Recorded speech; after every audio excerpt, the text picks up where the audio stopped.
Geger, Nikita Mirzani seakan mendapatkan lawan tangguh, di mana baru-baru ini ia pun menyampaikan kata-kata negatif yang dilayangkannya ke beberapa pihak, termasuk kekasih putrinya. Ia memberikan pernyataan terkait permasalahannya dengan sang anak dalam sebuah podcast. Nikita pun sempat menyebutkan kata-kata seperti Kang Semir. Lantas, pernyataan tersebut pun membuat selebgram Zanzabella angkat bicara. Ia pun mengecam tindakan yang dilakukan oleh aktris Nikita Mirzani, yang menurutnya sering melontarkan julukan penghinaan untuk orang yang sedang bermasalah dengan dirinya. Benarkah pula berdirinya ia di sisi kekasih Loli tersebut karena keyakinannya jika Fadel Bajide tidak bersalah dalam permasalahan yang membelit dirinya dengan ibu dari Loli tersebut? Pemirsa, bersama Intens Investigasi, kami hadirkan kabar terkini, terpercaya, dan teraktual. Tetapi sebelumnya, jangan lupa untuk like, subscribe, dan juga komen channel YouTube ini.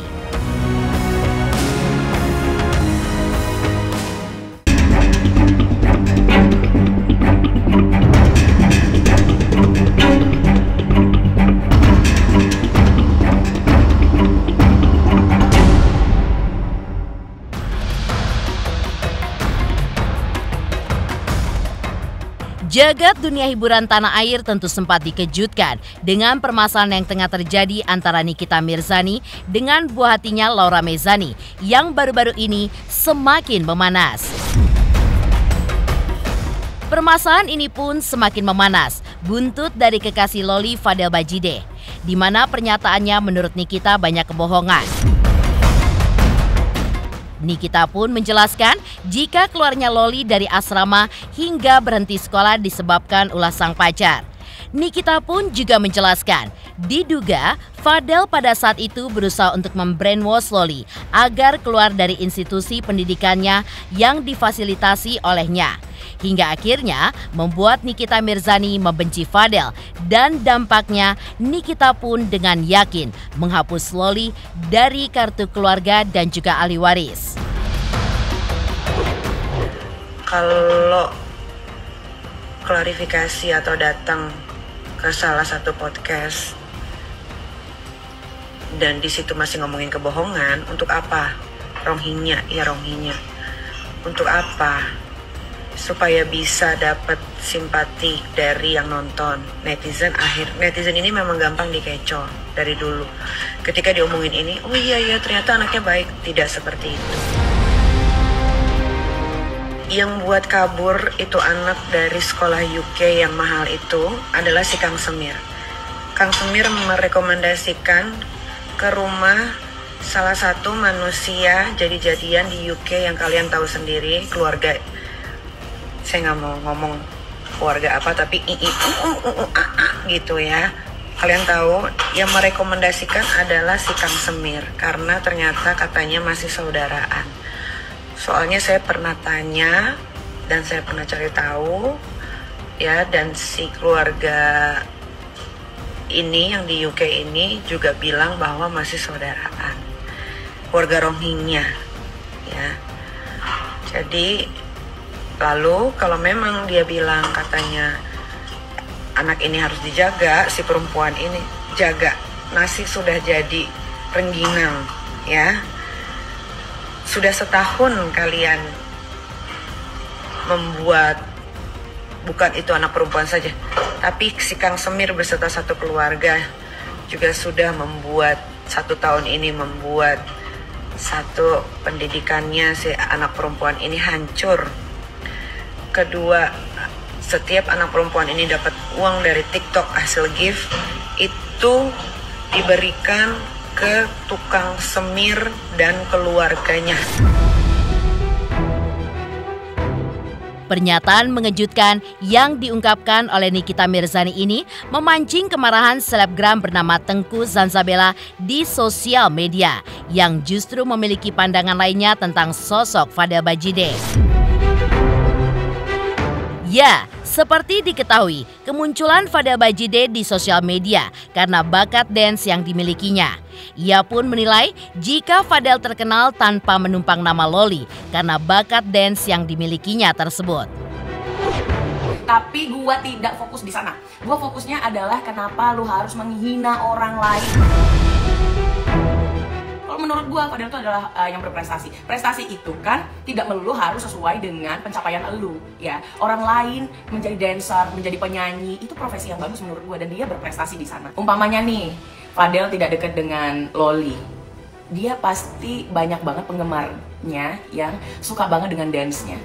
Dan beberapa kali juga gua ikutin, dia dapat penghargaan juga ya, dan bukan baru-baru. Akan tetapi, yang menjadi fokus utama selebgram Zanzabella karena latar belakang Nikita yang kerap kali menyampaikan kata-kata negatif hingga julukan yang mengarah penghinaan yang dilayangkan ke beberapa pihak, termasuk kekasih anaknya Loli. Yang lebih parahnya lagi, Nikita pun diduga membawa-bawa masa lalu Fadel yang pernah mendekam di balik jeruji besi akibat pengeroyokan yang dilakukan Fadel bersama kakaknya. Padahal, menurut Zanzabella, Nikita pun sempat mendekam di balik jeruji besi selama kurun waktu 2 bulan. Kenapa lo harus selalu menyebut orang dengan panggilan-panggilan penghinaan? Ya kan, seperti dulu dia tuh manggil gue sapi gelonggongan. Habis itu dia panggil Fadel Kang Semir. Lalu dia giring lagi opini bahwasannya Fadel itu adalah mantan napi.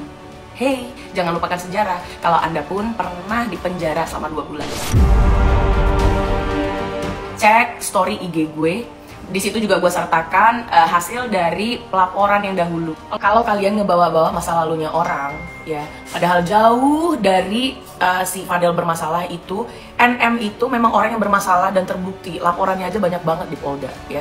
Kalaupun akhirnya laporannya tidak ada yang gol semua, ya at least dia pernah dipenjara 2 bulan, ya. Gue tahu bener kenapa dia bisa bebas. Lalu gimana kalau dari sisi kebalikannya? Malah orang berpikir untuk mempersunting anaknya karena background dari ibunya. Gimana? Hah? Emang gak kurang-kurang? Buka baju di mall, belum lagi yang lain, ya kalian tinggal cek di Google saja. Jadi maksud gua, kalian tuh lebih objektif gitu loh. Sementara itu, selain diduga memberikan julukan penghinaan kepada Fadel Bajide, sebelumnya juga santer Nikita Mirzani melakukan hal serupa kepada Mami Eda. Lantas, bagaimanakah Mami Eda ketika menanggapi julukan-julukan penghinaan yang dilayangkan oleh Nikita Mirzani terhadapnya? Pemirsa Intens Investigasi, jangan lupa saksikan terus Intens Investigasi.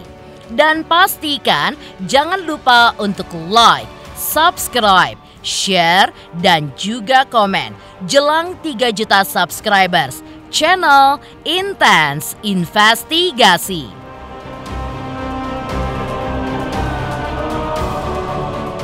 Halo pemirsa Intens, apa kabar? Gue Jeffrey Nicole. Jangan lupa saksikan Intens Investigasi 3 kali sehari. Dan jangan lupa buat like, comment, dan subscribe.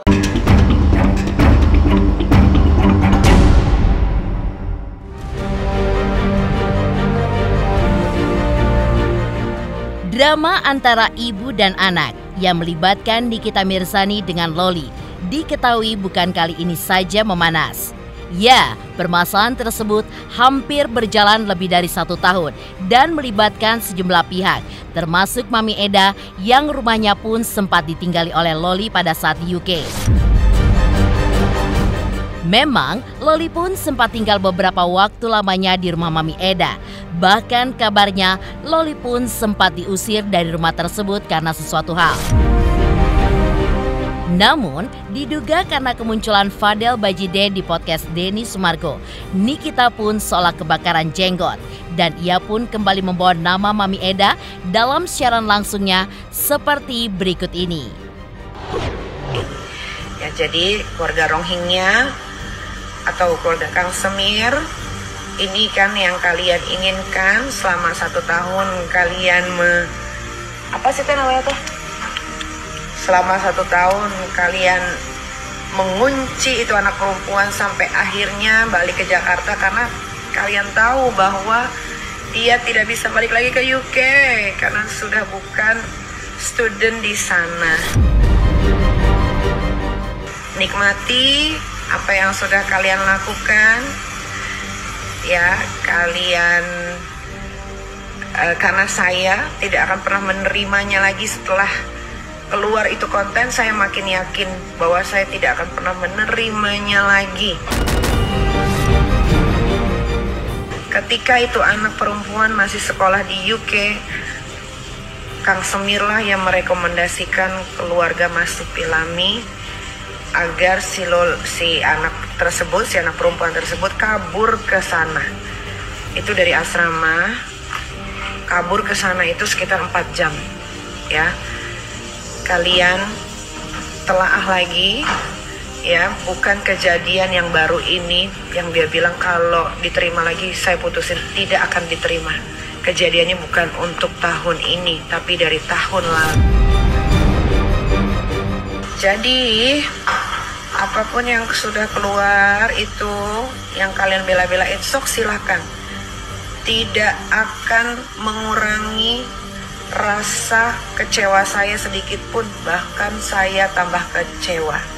Bahkan saya semakin yakin bahwa itu anak betul-betul sudah harus jauh. Kalau bisa radius 100 meter nggak boleh ada di sekitaran rumah ini. Sementara itu, Mami Eda yang terlihat geram dan menanggapi lewat akun media sosialnya. Dalam siaran langsungnya, ia pun berteriak-teriak karena seharusnya sebagai seorang yang lebih muda, Nikita pun tidak berujar demikian. Mami Eda pun juga menyebutkan Loli tinggal di rumahnya bukan tanpa sebab, melainkan ia justru menyayangi Loli seperti darah dagingnya sendiri. Bahkan, Mami Eda pun juga menuding justru Nikita lah yang menjadi alasan Loli kesulitan untuk mengenyam pendidikannya saat di UK. Dan seperti inilah pernyataan Mami Eda lewat akun media sosialnya. Saya orang tua, saya tidak terima, saya sumpah diam. Screenshot, posting di television. Saya pribadi, saya kerja. Baru hasil keringat saya di Inggris, United Kingdom, saya dapat pounds. 1.800 pound, kalau ditukar ke Indonesia berapa? Apa saya tidak bisa senang? Hah? Saya punya anak kuliah kedokteran, dokter forensik.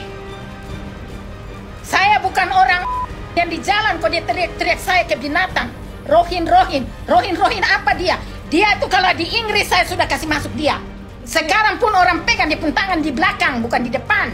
Perempuan sudah terlalu keterlaluan. Makanya laki-laki siap ini saya kasih tahu, saya umumkan di publik. Screenshot, posting di television. Laki-laki yang mau sama Nikita Mirjani, kalian harus cari tahu betul-betul kehidupannya dia. Karena dia perempuan yang sangat bermasalah. Perempuan yang tidak tahu didik. Orang tua tidak pernah didik. Orang tua didik mungkin dia seperti kelaparan di jalan. Cari makan di jalan dengan hidup yang tidak benar. Makanya dia kehidupan lucu. Tahu, saya marah. Kalau saya sudah diam, jangan. Calm down. Karena saya sayang sama Loli. Tahu, saya sudah tahu kita single mother. Saya single mama. Tapi saya cinta anak-anak. Saya kasih tahu ya, satu. Anak-anak saya sudah larang jangan dekat kompor gas. It's fine. Kalau saya lagi kerja, cukup saya yang masak. Saya jalan, saya sudah kasih tinggal semua penuh, semua lengkap. Saya tanya Loli, Sudah. kok kenapa itu anak sudah pulang, kau masih ungkit-ungkit buat segala macam. Orang pergi antar ke rumah, kau mulai. Kalau kau tidak mau, diam-diam. Karena dia juga sudah dewasa. Dia akan cari hidup sendiri. Sebentar lagi dia 17 tahun. Di Inggris 17 tahun dia sudah bisa bebas sedikit. Kamu tahu dia sudah bisa kerja. Karena mamanya terlalu teror. Makanya dia tidak bisa sekolah. Teror saya, binatang. No, you cannot intimidasi me like a Kalau untuk keseret, aku tidak pernah menyeret-nyeret keluarga orang ya. Yang selalu menyeret-nyeret keluarganya orang itu kan ibu aku sendiri. Jadi aku nggak tahu kenapa. Karena aku juga bingung kenapa harus semuanya gitu campur. Rasa kasihan juga masih sama keluarga. Kasian dong, karena kan mereka udah baik gitu. Udah baik sama aku dan terima aku.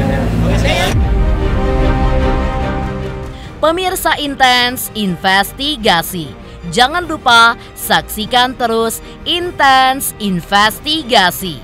Dan pastikan jangan lupa untuk like, subscribe, share, dan juga komen. Jelang 3 juta subscribers, channel Intens Investigasi.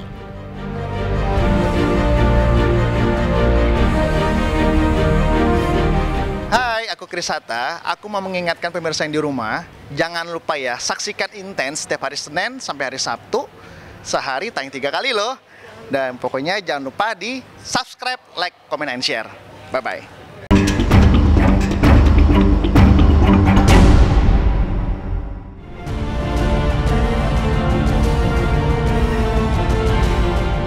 Sementara itu, di balik kekecewaan Nikita Mirzani dan pernyataan menohoknya untuk Mami Eda, munculnya kabar dugaan hubungan Nikita Mirzani dengan kekasihnya Rizky Irmansyah dikabarkan sudah putus. Hal ini pun juga terungkap lantaran warganet melihat akun media sosial Nikita dengan sang kekasih sudah tidak saling mengikuti. Nikita yang sempat mengungkapkan rasa syukurnya karena memiliki pria yang dikabarkan asisten pribadi calon Presiden Republik Indonesia Prabowo Subianto tersebut, di mana hubungan keduanya pun dikabarkan putus, sudah mendapatkan banyak doa dari beberapa selebriti.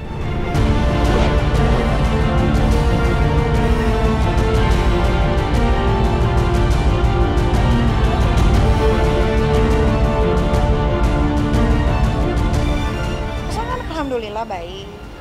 Tapi gimana sih, banyak komentar yang bilang kalau kakak tuh cocok, lebih maksudnya kayak karena mungkin sama pasangan yang sekarang jadi bawa akunnya tuh lebih bawa banget gitu. Sebelum sama pasangan yang sekarang kan memang sudah begini gitu. Jadi jangan disangkut pautkan dengan pasangan gitu. Kan 2022 aku ketemu pasangan 2023, jadi jauh sekali gitu. Masukan dari pasangan ya pasti ada, tapi kalau aku kayak begini itu memang sudah dari 2002 Januari, jadi udah hampir 2 tahun gitu kan. Nah, kalau sama pasangan itu kan baru berjumpa, tapi dampaknya juga bagus karena pasangan juga mengajarkan banyak hal-hal bagus gitu. Jadi ya balance lah. Aku tuh kalau belum yakin untuk ke jenjang serius, nggak terlalu dikenalin ke anak. Tapi yang ini dikenalin dan alhamdulillah baik. Keluarganya juga baik, kan sekali. Apanya? Mengarah kemana? Nggak tahu, berjalan seperti air aja, nggak usah ditargetin. Kalau kita nargetin sesuatu tiba-tiba nggak jadi kan sedihnya bertahun-tahun kan. Jadi let it flow aja lah, berjalan aja. Pemirsa Intens Investigasi, jangan lupa saksikan terus Intens Investigasi. Dan pastikan jangan lupa untuk like, subscribe, share, dan juga komen. Jelang 3 juta subscribers, channel Intens Investigasi.